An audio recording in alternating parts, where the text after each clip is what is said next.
Okay, how to make a proper rear fender for this guy.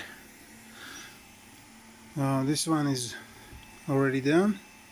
This is KTM 450 2014 EXC.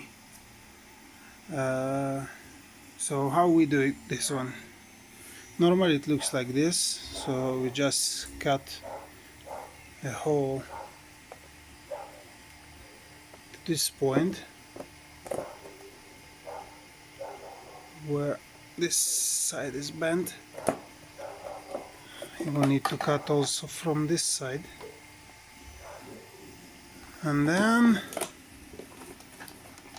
you just remove it, and almost done. Also you need to work a little bit here, as you see, and then it's good to go.